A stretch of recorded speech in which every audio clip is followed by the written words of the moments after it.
Magandang hapon bawat isa. Ngayon po ay October 29, 2022. At ako po ay narito po ngayon sa Nazareth, Israel. Ang aking pinakalugar na pinuntahan ay ang tinatawag na lugar ng tahanan ni Maria.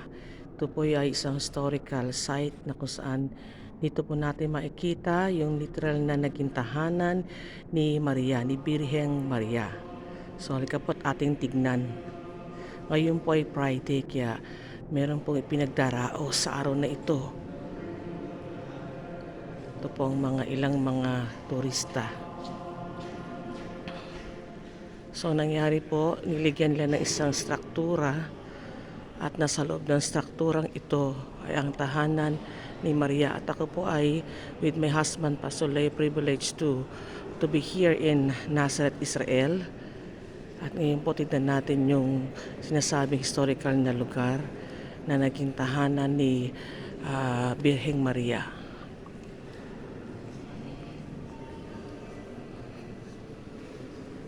October 29 po ngayon.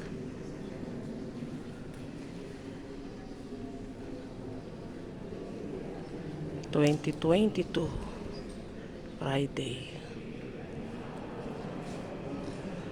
Ayan po yung nakikita yung struktura. Ayan po naging tahanan ni Birheng Maria nung siya'y narito pa sa lupa.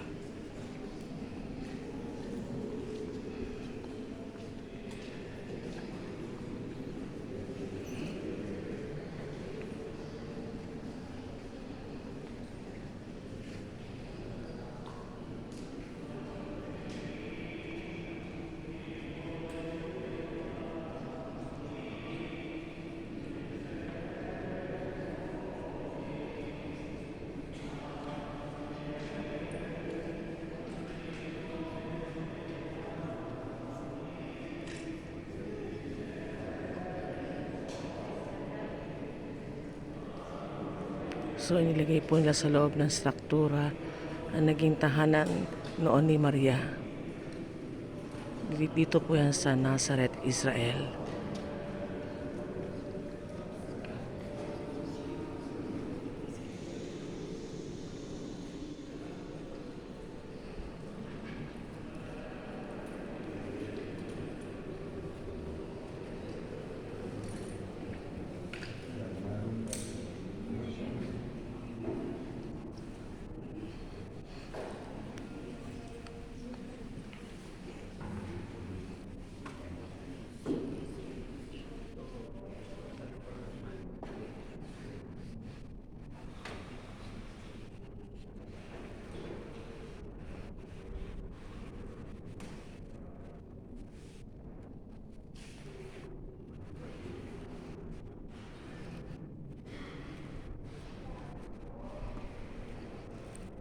Tignan po natin kung aking malalapitan.